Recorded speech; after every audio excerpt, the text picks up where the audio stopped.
EMP Series Revolution, Episode 11. Greg rode up to the cabin to meet Carl Fairley. Together the two men rode further up into the mountains. Carl had set up a large outfitter's tent that the group used as a remote operations camp. It had a wood stove and a small solar-powered generation system, enough to keep a 2-battery bank charged to power radio gear and a couple of lights. When the two men crested the ridge and looked down on the approach trail to the camp, Carl saw the two dirt bikes leaning against a tree outside the tent. Tyler Hobbs and his man came outside as they heard the horses trotting down the trail. The four men went into the tent and Greg stoked the fire and added a couple logs. They sat at a picnic table, and Tyler's man poured 4 mugs of coffee from a pot that sat on the wood stove. Carl got right down to the business at hand. "Tyler, I'll get right to the point. I'm not happy with how things went down yesterday. 2 of your men and 4 soldiers dead, and the bikes, if they find them, they might be able to trace them back to you and your group. It was reckless and sloppy work. How could you not know the guard change times? We talked about this before. You have to do the recon. You have to put the time in to gather the necessary intel. Your cowboy tactics got men killed. It has to stop." Tyler spoke up. "Carl, I accept that I should have planned things out a little better. I'm just a small-time farmer. I'm not a professional soldier. You have to realize that we're all doing the best we can. Believe me when I tell you I'm sorry. It was my men, my friends that we lost. I'm the one that had to go tell their wives that they weren't coming home." Carl responded, "Maybe that will make you think things through next time, before we lose any more men unnecessarily. And it's not only your men. The 4 soldiers did not need to die either. Don't lose sight of the fact that these soldiers are not our enemies. I understand that once they start firing on us, we have no choice. But the fact that your recklessness got you to that point is on you." Tyler interrupted again. "Not our enemies? How do you figure that? These soldiers are taking up arms against us. We should be killing them all every chance we get. This order you issued to spare them, unless absolutely unavoidable, is ridiculous." Carl looked Tyler square in the eye. "Tyler, we're fighting to rid this region of a corrupt, tyrannical military force that is illegally occupying here. The soldiers are, for the most part, just men doing what they perceive as their duty. They are largely good, honest, patriotic men that are being falsely misled by a corrupt command. I understand that sometimes casualties will be unavoidable. Obviously, if they come at us in aggression, we will have to deal with that.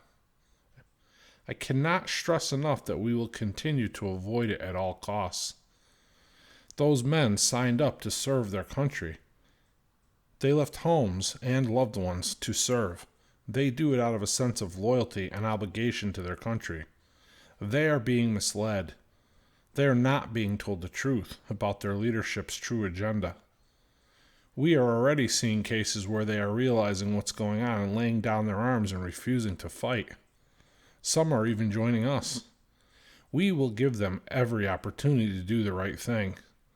My order to spare their lives stands, and frankly, if you question it again, you and I will have a huge problem. One that will not end well for you, I promise you that. If you can't live with the decisions I make, then you're free to walk away at any time. Oh, and also, your request for replacements is denied. If I do reassign men to you, that reallocation of manpower will be coming in the capacity of new leadership for your group. You can make do with the manpower you have left, or you can pull your team out and walk away. The choice is yours." Tyler sat silently for a moment as he considered all that Carl had said. "Well, Carl, there is a third choice. We can fight this fight on our own terms. We did it before and we could do it again." Carl answered him, Yes, Tyler, you can do that. But just remember how that worked out for you before. And make no mistake that if you choose that path, then you are a separate entity unto yourself. We will have no obligation or loyalty or responsibility to you. If and when we meet you in the field, you'll be treated as enemy combatants. Well, think long and hard before you go down that road, Tyler. That's all. You're dismissed. Carl waved them off with the turn of his hand. That angered Tyler, who motioned for his man to follow him out. They fired up their bikes and sped out up the trail. Greg poured refills on the coffee and sat down at the table, opposite Carl. I say cut him loose now. That situation has trouble written on it a dozen different ways. I don't trust Hobbs, never did. He looked at Carl. Just saying, that's my opinion, my gut feeling. Carl responded, Yeah, I hear you. I trust that gut instinct of yours, Greg, I truly do, but I think there's still a place for them in this group if they get their stink squared away. I'm going to let it ride a bit. Let him make the decision. Let's see where it goes. Greg nodded. You're the boss. Carl let out a heavy sigh. Yeah. Shortly after the meeting ended, a 4-man team rode into camp. It was Richie, Steve, Josh, and Dalton. They were on patrol and coming to check in. Carl looked at his watch. Right on time, gentlemen. There's fresh venison stew and coffee on the stove inside. Me and Greg will turn down your horses. Richie spoke up. We saw signs of recent movement through the mountain trails. Didn't see anyone, but looks like 4 or 5 riders been through south of the lake yesterday, day before at the latest. We aren't going to stay overnight. I want to switch to fresh horses and be back out in 2 hours. He looked at the rest of his team. That will give us all time to eat and take a brief rest. Be ready to go, he glanced at his watch, at 2:45.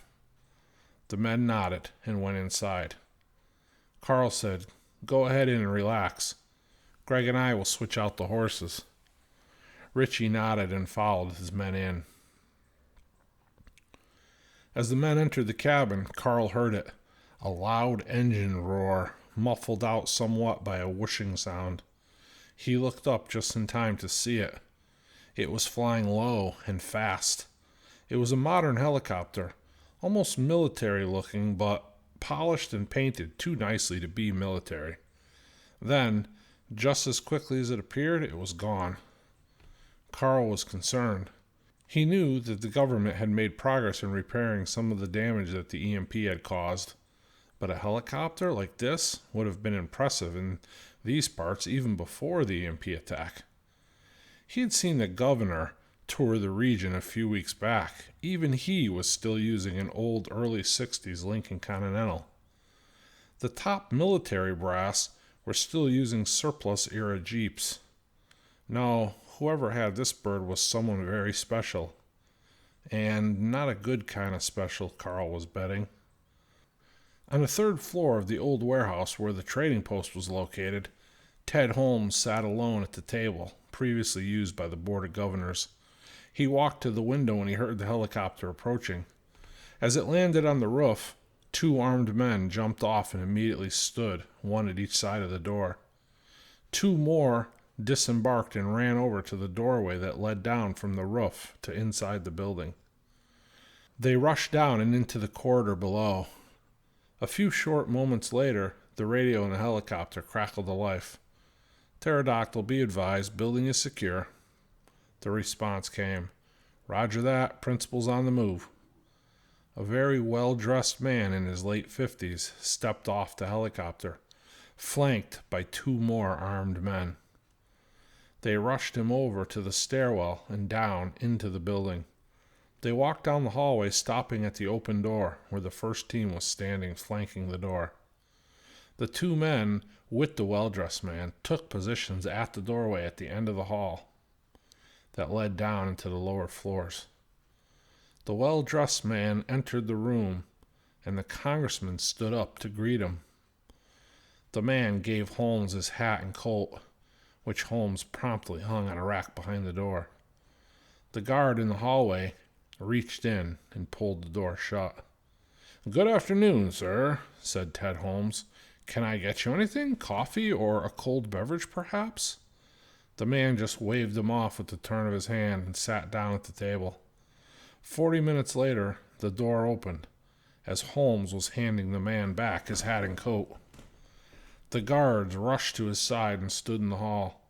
The two-man team at the end of the hall transmitted on their comm unit. "Principal on the move." The response came back quickly. "Pterodactyl secure and ready for takeoff." With that, the men rushed the well-dressed man back up and onto the helicopter. It took off and was gone in seconds. Ted Holmes stood alone in the boardroom. He walked over to the window and looked down into the platform. People were still gathered, having just watched the helicopter fly away. Captain Crawford and 3 of his men burst into the room. "Congressman, is everything okay?" he asked. Holmes just looked back at him and didn't speak right away. Crawford told him, "We saw the helo land on the roof. We tried to come up, but were stopped at the stairwell by 2 armed men. They had written orders for us to stand down. They gave no explanation, but the authentication codes were current and valid." "What is going on?" Holmes continued to look at him. "Everything is fine, Captain. You and your men are dismissed."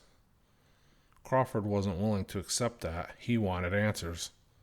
"But, Congressman, surely you—" Holmes interrupted him. "That is all, Captain.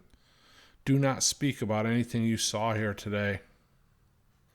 That helicopter does not exist. No meeting took place here today. You saw and heard nothing. Make that clear to your men. There is to be no official report or account of the helo and any documents generated in your command. Is that clear?" He glared at Crawford. "Yes, sir, crystal clear." Crawford responded. With that, Captain Crawford turned and walked out of the room. Then Holmes yelled after him, "Get that blasted bridge fixed. I have to get back to Washington ASAP." As he yelled this, he smashed his fist down on the table in anger. Crawford did not respond. He knew it would take weeks or even months to rebuild the bridge that Hobbs and his men took out the other day. His men were still working to rebuild the trestle that was destroyed months ago. Crawford knew, as did Holmes. He suspected that the train was stranded there in their valley, perhaps for a very long time.